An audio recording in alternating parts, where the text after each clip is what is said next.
Welcome down to my 9-foot homemade oak bar. Pour yourself a cold one. You are listening to Bucs in the Basement. My name's Chris, and Craig here is the biggest Pirates fan you'll ever meet. Let's talk Pirates baseball now. Welcome to Bucs in the Basement. Now I see the changes in this town. They change, they say one thing, but then the next day it's different. They change, but they don't know what they want. All they do is change. Going left, going right, travel day, travel night. That's where we'll go. No excuses, no goodbyes, no one cries, no one lies. We'll never know.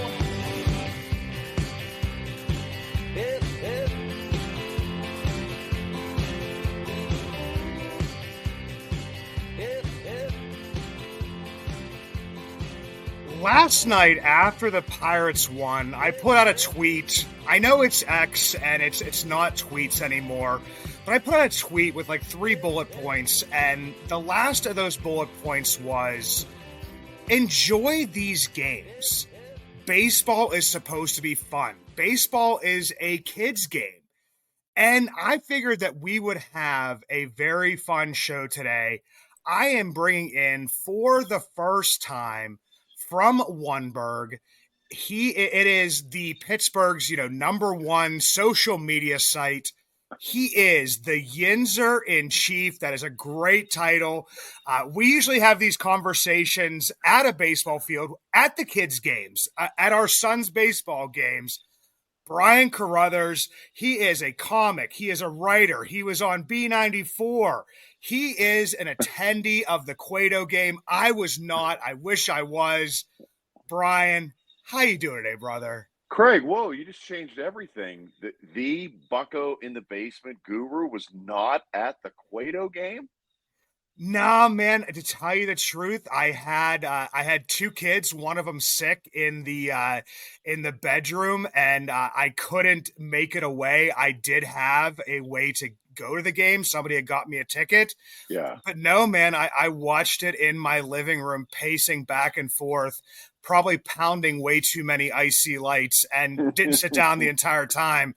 But yeah, man, I was not there. So I was not one of the... All right. The 2.5 million people that claim to be there. Yeah. Not one of the 30-some thousand like yourself that were actually there. Well, it's funny. Cueto almost led to a divorce for me and my wife, Marcy. We went to Philadelphia to see, I don't know who we went to see, but it was a getaway weekend, a romantic weekend. And we booked a hotel in Center City. And so we're sitting there, we're having a drink, and there's no kids with us. And what's the common thing from wives to husbands? You don't talk to me. You don't pay attention. I'm like, oh, no, this is great. This is the weekend we always wanted.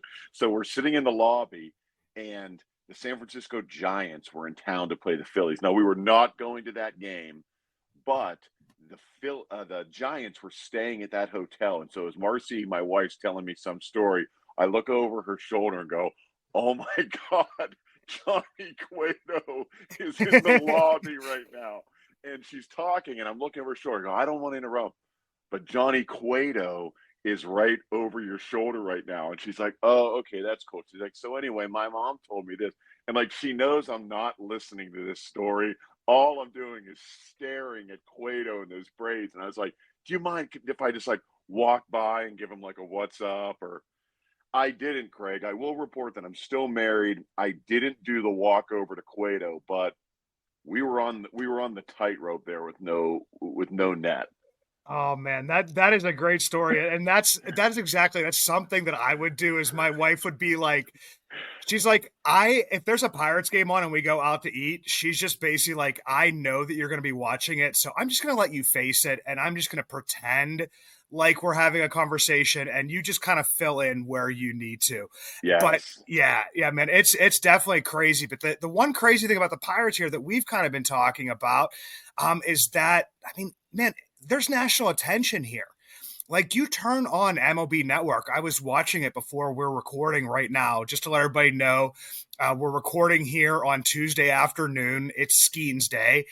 And that is like, man, like one of the top stories is that, like, the Pirates beat the Cardinals last night, a half a game out of the playoffs. Paul Skeens is pitching. Mitch Keller threw another gem. You see the recaps, and they're talking about, they're even calling him Nicky G, with his, game-winning hit last night. I mean, this is not something that Pirates fans are used to, like, whatsoever.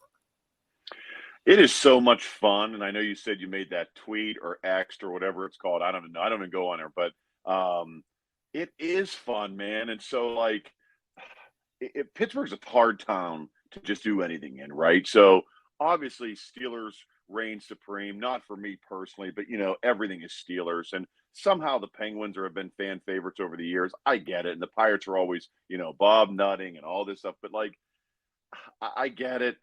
It's a tough town to be a Pirates fan in, and everything is so negative about the Pirates. But the truth is, there's nothing negative to feel right now about the Pirates, and that's okay. Like, I feel like I need to meet a psychiatrist to tell me this, but I could be your psychiatrist to the people listening. It's okay to enjoy this and have fun with it. And do we spend enough money? No. Do we have a power hitter? No. Do we know where Skeens is going to go? Will it be a Dodger, be a Yankee, all that? No, but for this moment, it's the only sport that doesn't get the free pass to enjoy it, and I want to absolve everyone. Enjoy this moment. Yeah, definitely. And I before we jumped on here, I was telling you, I mean, I enjoyed the game on Saturday night. I went to the Wiz Khalifa bobblehead night, Yinzer Palooza, and yes, half of the place was filled with Philly fans, but that's the way it's always been. But it was fun because, I mean, that place was packed. It was more packed than opening day, which I was at. It was more packed than Skeen's Major League debut, which I believe both of us were at. Yes. And it was just kind of electric. And there was a back and forth between fans. And just for that moment, like, we were standing toe to toe with the best team in Major League Baseball, and we took a series from them. And to me, that type of stuff is just, it's so cool. And then they'll come back and say, oh, well, the Pirates won last night, but there was only 19,000 fans there. I'm like, man, guess what? I can tell that a lot of you people were never at Three River Stadium during its last year when you could buy a ticket and sit anywhere, because I believe I went to, I think it was against the Milwaukee Brewers on my birthday in June with my buddies, and they sold 3,300 tickets for that game. I guarantee you there were only 1,800 people in that entire giant stadium. So you haven't been to 500 of them were Giant Eagle employees that got them for free. Yeah, where you had the Giant Eagle Advantage card and you'd show that and you'd get like half off your ticket. Yes. I mean, it shows that people don't, appreciate what's going on here. And I believe you went to the game last night, didn't you?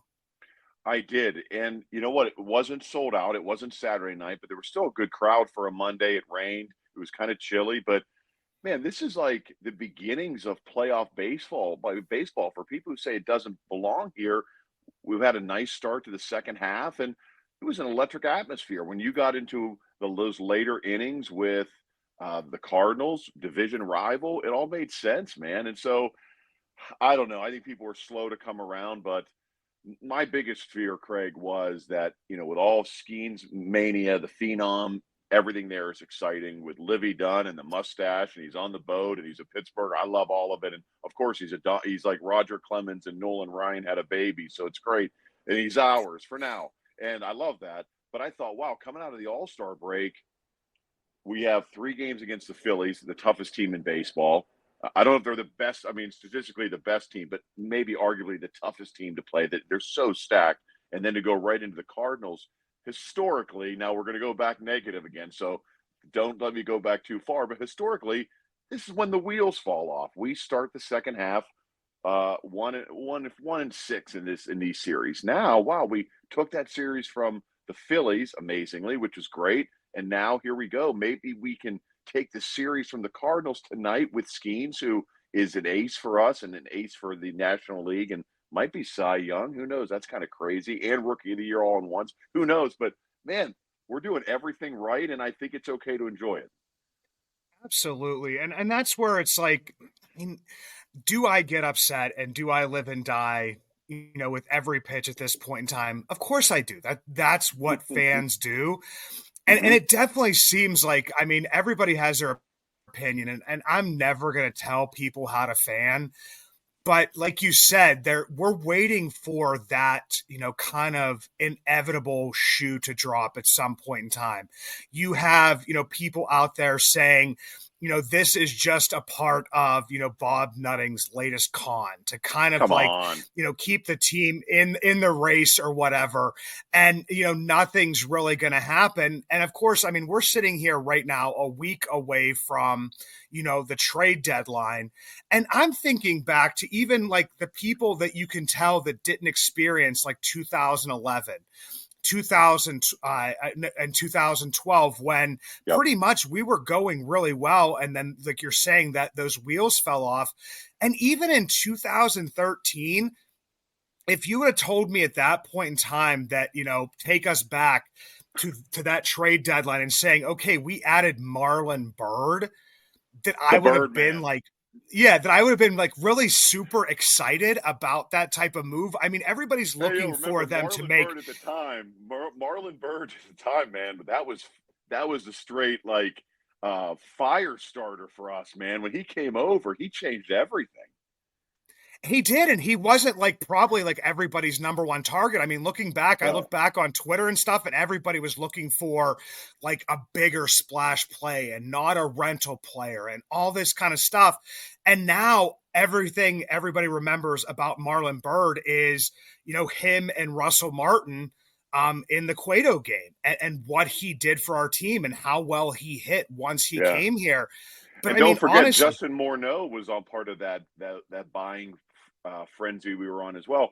Dude, my friends and I were tracking Morneau's plane coming from where was he in Minnesota to Pittsburgh Airport. They had the camera on him. Like, this is like Spielberg-esque, and maybe it's gonna repeat itself. And Skeens is a big driver in this, man. I mean, to have who people consider the best in the game, it's awesome. I mean, and where do you think it's going to stop? I mean, do you foresee Skeens going on some skid where he loses 6 in a row and he can't find his stuff?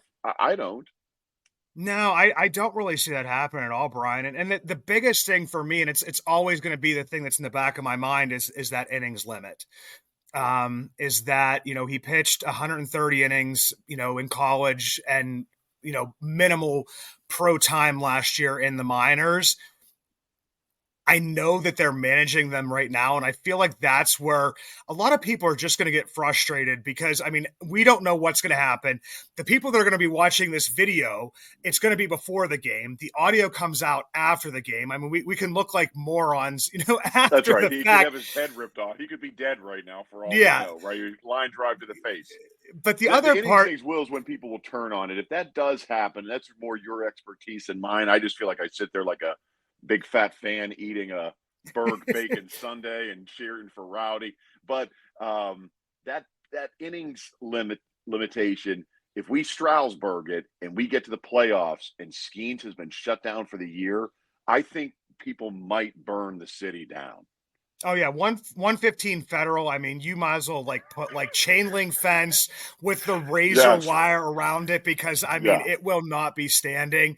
But I do think that it is going to be frustrating to a degree. Like if he goes out tonight and say only goes 6 innings.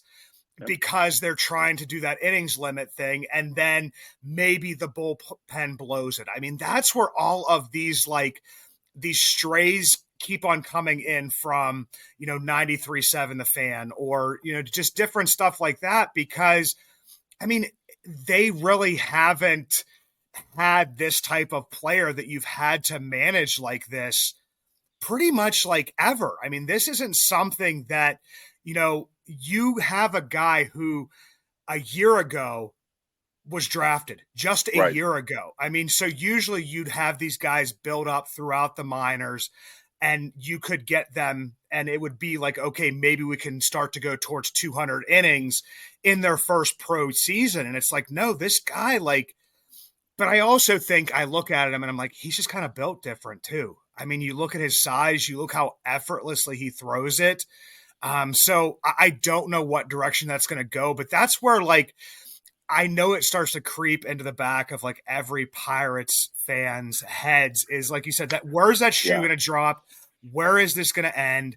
You mentioned Rowdy Tellez. It's like he's on after having the worst first 2 months of the season. He's having the best, second 2 months of the season. They were chanting his name last night. I'm sitting there chanting Rowdy. I was like, didn't we just boo him like when we were here a month and a half ago? Yes. It's turns, but make no mistake. If we shut down Skeens while we are still in the hunt, I just don't know where it goes from here. And I'm still going to be there on opening day next year, and I get it. But there has to be a moment, I think, when you look at the public perception of it, and that whether you move them to the bullpen, whether you start severely cutting those things, or you go for it, dude, Skeens, if we get to where we want to be, if Skeens doesn't start that wild card game or that division playoff game, it doesn't matter if we win the World Series. It's just another Bob Nutting pulls the rug out on you, which isn't fair, but that's, court of public opinion.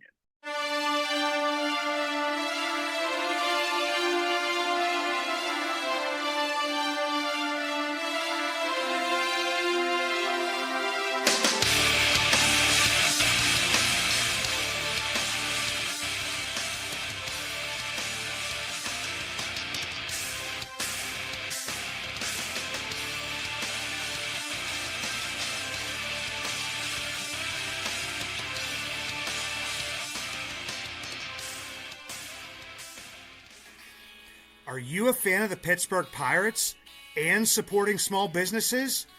If so, Bucs in the Basement has you covered.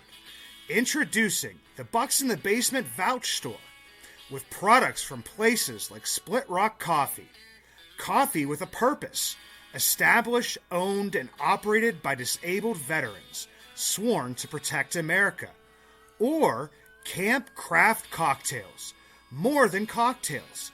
It's a mission to build longer tables where everyone is welcome. We try and vouch for these products. Bucs in the Basement, proudly brought to you by VOUCH. Visit our Vouch store at bucsinthebasement.com or simply click on the link in the show notes. The court of public opinion is probably never going to be favorable towards Bob Nutting, and if it is, it will last for the shortest periods of time. I mean, even in I believe it was 2013, Andrew McCutchen MVP season, he was the executive of the year. They were the organization of the year.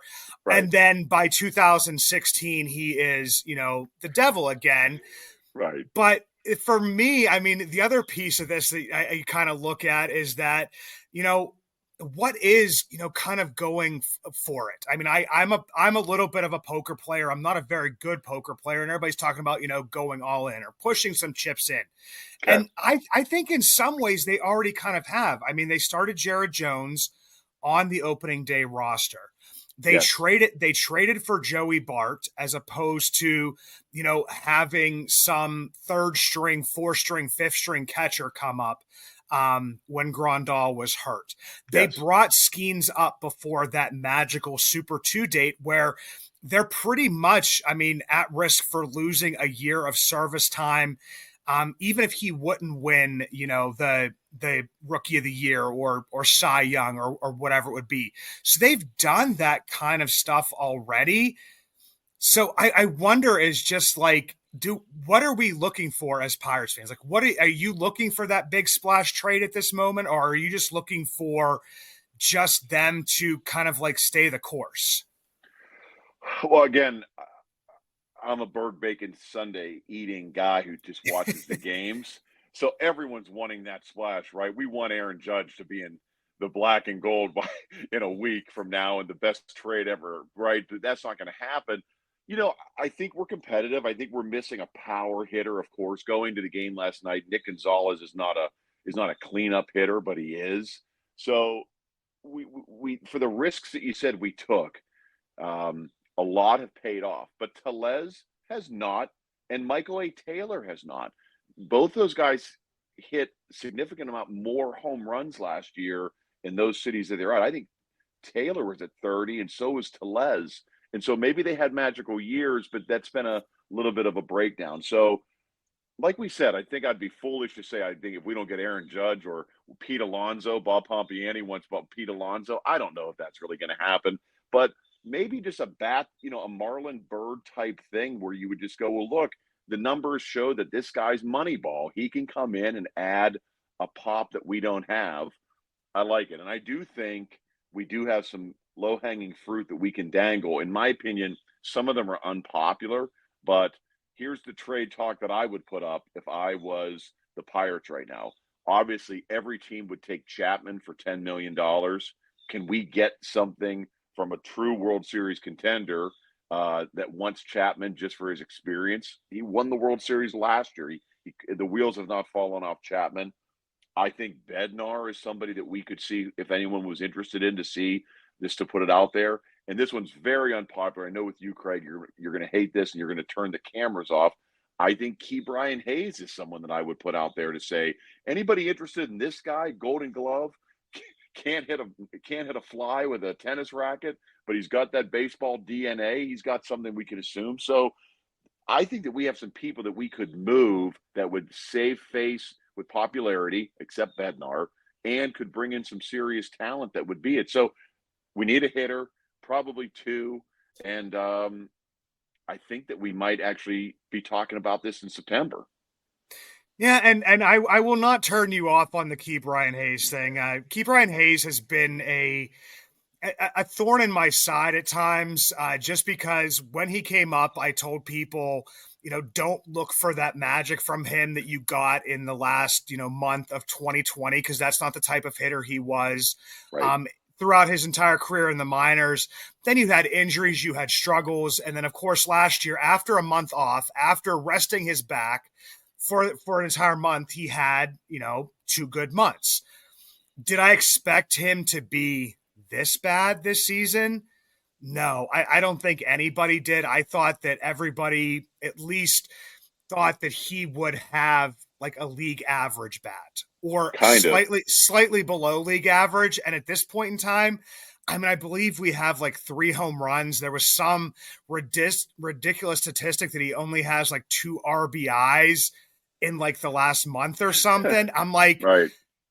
That type of stuff, that just really can't happen. And even if you play elite level defense, when you're supposed to be one of those cornerstone players, it's supposed to be Brian Hayes. It's supposed to be Brian Reynolds, right. Mitch Keller, the guys that you have signed to those extensions. Yeah. But I kind of also go back to, some of the extensions that didn't work out in the early 2010s. The Gregory Polanco extension didn't work out, and they still, were able to do well. Well, Gregory was, he was the guy who eliminated every person in this organization. Clint Hurdle, Neil Huntington, they went all in on Polanco. We got rid of McCutcheon. We got rid of Marte. We got rid of Corey Dickerson. We got rid of Austin Meadows. All because Polanco was the guy that convinced everybody that he could do it. And it turned out after we got rid of everybody, he couldn't do it. So he couldn't do it. That was a huge miss. Yeah, and I'm thinking about Jose Tabata that a lot of people don't remember. Neck lips. That we had extended. Yeah, we gave him that extension. So not all of these are going to work out. And I think that we gave Josh Harrison. Jay Hay is wealthy because of us. And after he got paid, he did nothing. So these are tough situations. These are not easy decisions. Yeah, and go back and look at some of the payrolls from the Pirates after Josh Harrison left. We were still paying Josh Harrison money. It was like $3 to $5 million a year to play for a different team. So there's those types of things that have happened. So this may be one of those misses. I just don't think that we were ever prepared for it to be this big of a miss. We didn't know where his bat was going to be, but everybody kept on saying if he was just a league average bat, if he hit like 10 home runs a year and say batted 250, had like a 700 OPS and just played good defense, it would be worth it. But right now he's not even doing that. No. And look, the Brian, remember Jordy Mercer, of course, right? That was what you were describing. Mercer never got under 200 on his batting average. Mercer was a great defensive. He's no Hayes, but I think you need a mix of a little bit. Look at Sawinski, right? I mean, this experiment has to be over soon. He had so much potential. Now he's batting 170. He can't find a hit to save his life consistently, and he's a decent outfielder. He can be easily replaced if we make a couple moves. Key Bryan, I don't know, man.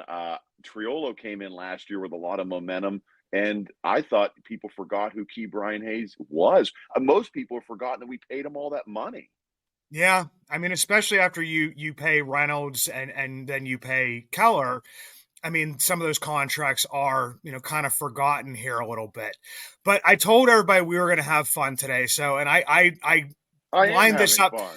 Yeah, I lined this up for you before we hopped on here, is because I call you Mr. OneBurgh when we're walking around the Moon Little League fields and everything. So I thought it would be kind of fun to You're the only one. Everyone looks at you and goes, "What are you talking about? What are you talking about?" Nobody knows the biggest social media site, in Pittsburgh. But I was going to ask you to do what I am calling the OneBurgh one-word answers. And It's going to be questions here, going to be a little bit of a lightning round to kind of see where you stand on this kind of stuff. Wow. So do the Pirates make a trade before the deadline? Yes.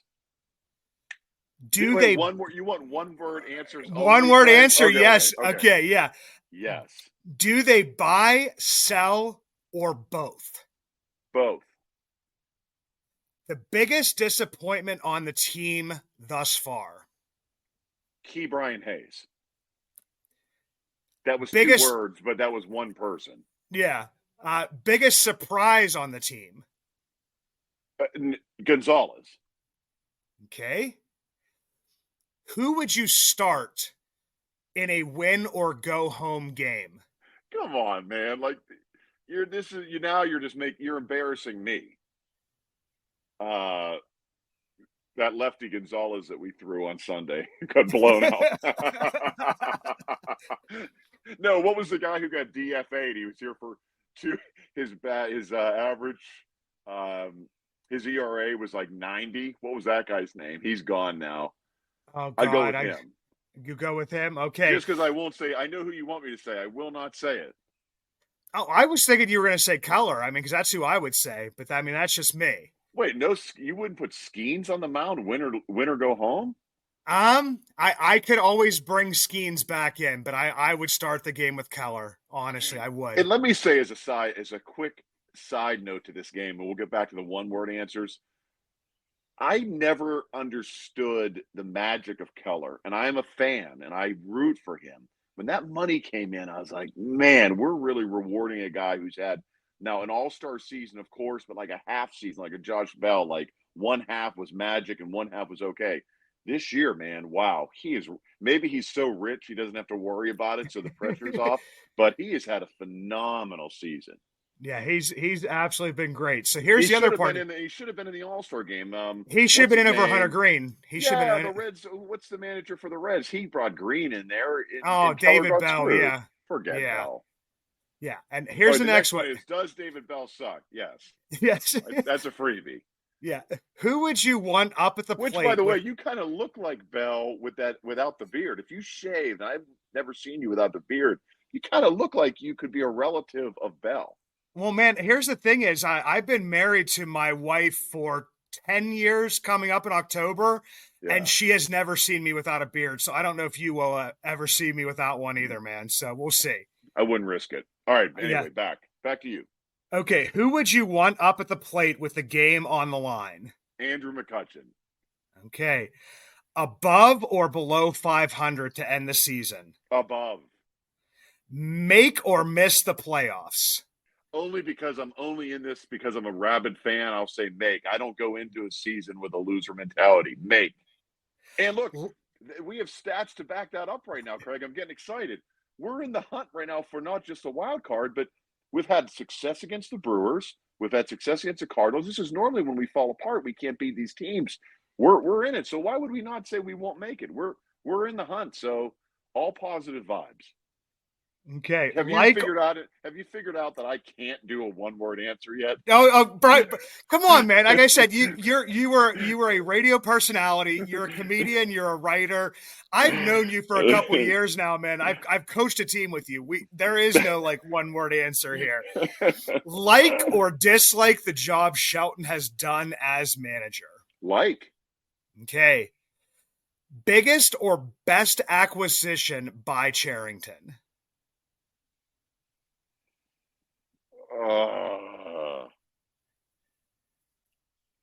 Schemes. I mean, how can it not be schemes? Right? I mean, he made the decision that LSU center fielder was out there, and everyone said the logical thing is don't blow this guy. You know, this guy's going to blow his arm out. He doesn't have it. There's no center fielder that takes the field that can bring this kind of electricity and wins to a team like Skeens has. So, I mean, Skeens is going to be tied with Charrington forever. Okay. Go to food at the ballpark. Okay, now this is a very difficult question, Craig, because I've tried them all, but I haven't had a renegade dog. I talk about renegade dogs on OneBurgh like every day, but I did have the Berg bacon sundae last night. How was that? Terrible. It's the T. Brian Hayes of ice cream treats. I will say the one thing is, man, I did have the renegade dog. And my only thing is that I know it's not a Pittsburgh thing, but I am not a huge fan of pot roast. Okay. My mom was a school nurse for God knows how many years. So she would put a pot roast on before she would go to work, and it would be in the slow cooker all day. If you would have made that into like, I don't know, just like some sort of like barbecue, yes, but that would be more of a St. Louis thing. I like the pierogies. I like the pickles. I'm a huge fan of hot dogs. So it actually wasn't too bad. I'm just not a big fan of pot roast. I get it, man. I think we're probably like the same. We're probably like latchkey kids of like the late 80s and early 90s. My parents do the same thing, and that smell always grosses me out, the smell of a roast in the crock pot. But to answer your question, the Berg bacon sundae is not worth $15, but with a one-word answer, it's a go-to, baby. Peanuts. Nice. I would go seeds. I'm like definitely a seed guy, but wow. Okay. And here's the last two questions for you. Okay. Favorite all-time pirate? Oh God. Oh no, Craig, why? McCutcheon. Okay. Favorite current pirate? See, I see what you did there. You trapped me. I did a little bit. I'll give mine first. Everybody knows that my favorite all-time pirate is Michael LaValliere. And that my favorite current pirate is Connor Joe. I always like the not star.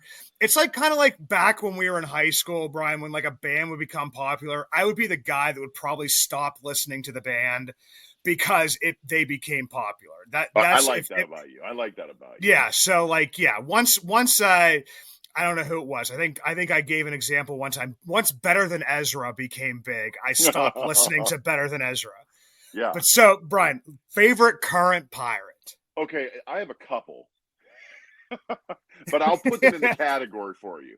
My current favorite pirate is O'Neill Cruz because I love Limitless Potential. My current favorite pirate that I'm mesmerized by is Aroldis Chapman. I cannot not watch this guy for every reason that you could give or I could give. And then overall, if it was one guy, like if we had the Olympics and who would come out with the pirate flag, like they bring out the United States flag, I'm sorry, man. I still have to go with McCutcheon. How do we not appreciate what he's done? And he's here and he's back, and he still matters. Yeah, man. I can't. Can you imagine, Craig? Imagine. Close your eyes tonight before bed and think, what if we do make the playoffs like you talk about, even a blackout, a blackout part 10 or whatever it would be. Imagine the magical moment to see the back and forth of young Andrew McCutcheon coming out and old Andrew McCutcheon coming out. This guy's destined for a statue outside of PNC Park. He just needs a championship. Yeah, he needs that championship. He definitely has the city behind him. Has all of my kids behind him, especially my daughter. But of course. Man, this was a great conversation. And as everybody knows, we are around 30 minutes of Bucs, but they know that I could talk Pirates for probably, I don't know, all day if anybody would let me. Yeah, until that would happen. But Brian, this has been great. For anybody that doesn't, go on to Facebook, which I know Facebook is usually a world of, not such great things, but the one good thing on there is OneBurgh. Wow. You guys are doing a lot of great stuff out there. You have the Parkway, which is the newsletter that you put out. I know that your partner in crime has the Three Rivers podcast. You guys have endless memes and comments and just engaging Pittsburgh on all levels, not just sports. Thank you, Craig. And yeah, I appreciate it. And anytime you want me to come back, I feel like this is going to be my last appearance, but I will wait patiently for another invite. I'd love to come on to the playoff special. Yeah, once the playoff special hits, man, you know what? You got my number. I'll make it. Thank you, Craig. Oh, you're welcome, man. This has been great. Now I see the changes in this town. They change, they say one thing, but then the next day it's different. They change, but Craig, what song is this? This is by a band called Wine and Spirits. Yeah. I'll send you the link. I love it.